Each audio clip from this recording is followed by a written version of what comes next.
Hi, Paula Rizzo here with my friend Tracy McCubbin. And guess what? Her new book is out. Yay! So oh my God. Thank you. Thank you. Thank you. Clutter Free, the last book on decluttering you'll ever need. I love it. I love it. I know. It's great. And you know, for your list making productivity people, there's a lot of stuff about how to make your life run smoothly, how to make decisions, how your stuff gets in the way of being productive. So I think a lot of people who are interested in this topic are going to be interested in this book. Going to love it. Absolutely. Yeah. And you know, Tracy and I know each other for a long time because I had quoted you in my first book, Listful Thinking. And if you remember, the first time we met was I was a producer at Fox News Channel. I remember exactly. It was my first press tip to New York, and I was like the country girl in the big city, and we met at the, it was great. And we met in the offices, remember, in the cafe, and we became quick friends and the whole thing. And we've stayed in touch all of these years. And, you know, I've been so impressed with the launch of this book. And, you know, this is your first book, so congratulations. It's very exciting to get it out there in the world. You know, but when I work with people on media strategy and training, and, you know, I work with a lot of authors, and they always say, oh, okay, when the book comes out, then I'll do media. I always say that's too late. It is too late. And you, my friend, have mastered this. So you went through the take me back. Like you wanted to write a book, right? You wrote a proposal. Yes. And when you got to the proposal state, talk to me about like your strategy behind it, because you'd been doing media for a while. And then the book is out, and then you're doing more media, which is very smart because you want producers and editors and people to know you already. Yeah. So I, a little bit instinctually and a little bit of good advice came my way. When I got an agent who signed me based on the proposal, we made a decision to do about 4 to 6 months of press before we took the proposal to auction out, which is out for sale. And it was there were a couple thoughts behind it. One, it was to really hone the message. And two, it was be able to go to publishing houses and editors and say, look, she already has this experience. She can talk about the book. She's been on camera. So I mean, I hoofed it. I was like,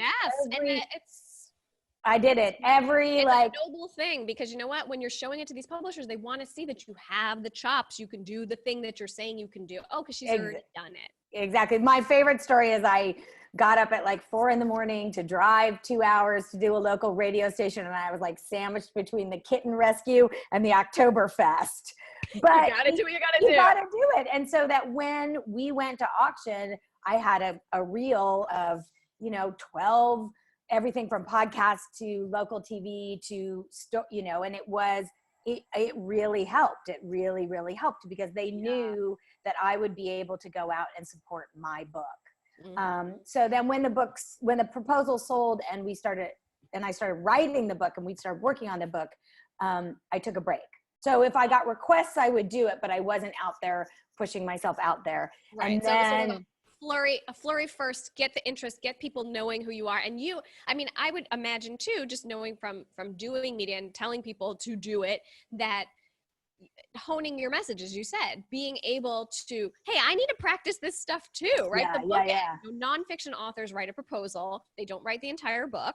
So you sell the proposal, and the proposal is not the full book. So you're still working out the idea as you're going. Absolutely. Absolutely. And also, this sounds so silly, but it's such a huge part of it. I was like, okay, never wear yellow on camera. For instance, today is a perfect example. I did not pay attention to my schedule. I am straight on here from spin class. So it was like, you got to be ready for anything. You got to be ready.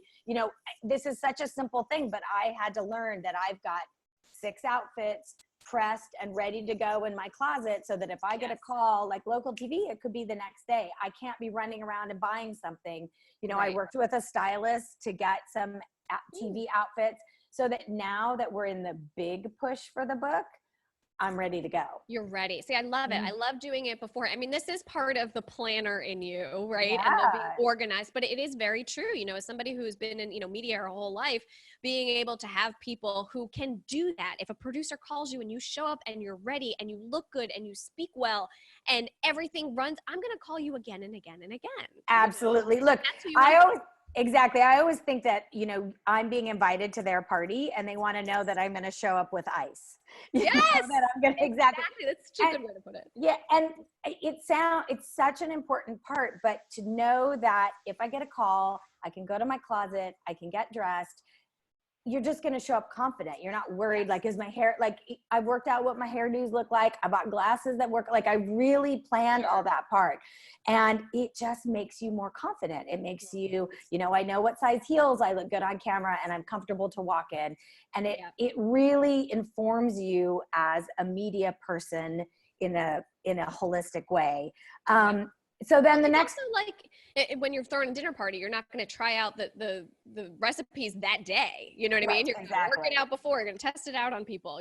And so now that we're further along, right? So you did the prep before. The book is out, you got it sold, and now you're doing the push. The book is out in the world, and so now talk to me about what the strategy is. Exactly. So we basically started writing the book, and my agent, my publicist, we all decided to take a break, and then as soon as we got the hard launch date, we worked backwards 6 months.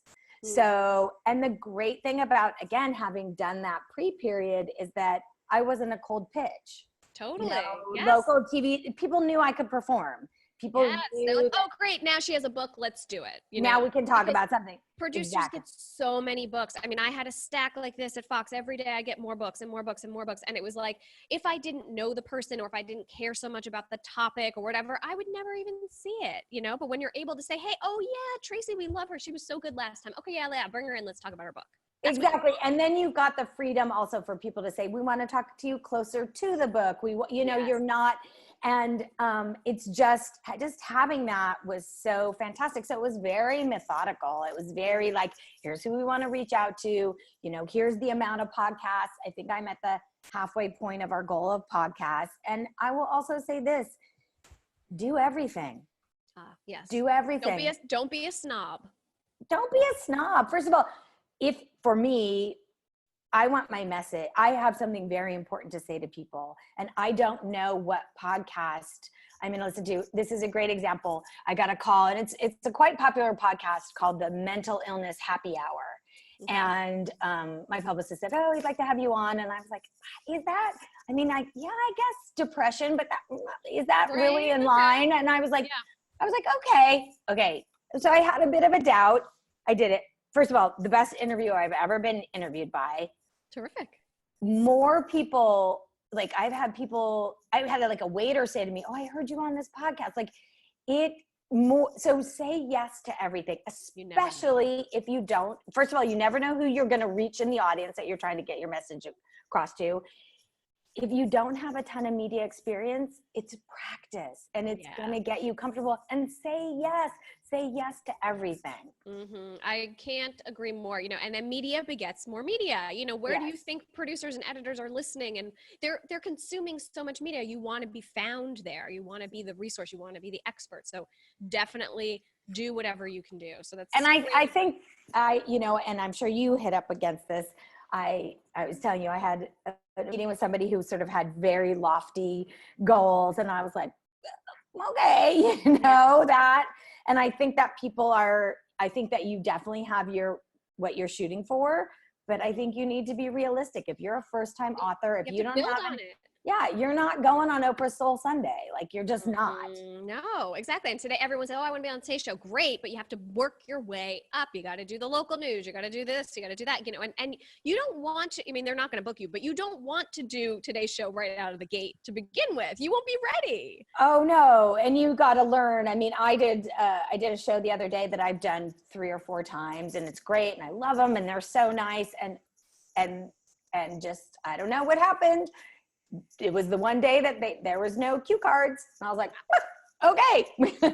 and it was like, cameras on, and here you go. And the more you practice, the more that stuff doesn't throw you. Can be right. You can be more off the cuff, and you don't have to worry about, oh gosh, what am I going to say? You just, it becomes ingrained. So it's awesome. But Tracy, I'm so proud of you and so excited. It's so good. It's so good to talk to you. And I just love everything that you do. And you're you're stuck with me. So. Oh, for sure. Well, thank you for sharing this. I'm sure people are going to get a whole lot out of it, and definitely go check out the book, check out Tracy for sure. And thank you. Thanks, Paula. Go to paularizzo.com/checklist, and you can download my free checklist on how to become a go-to media expert.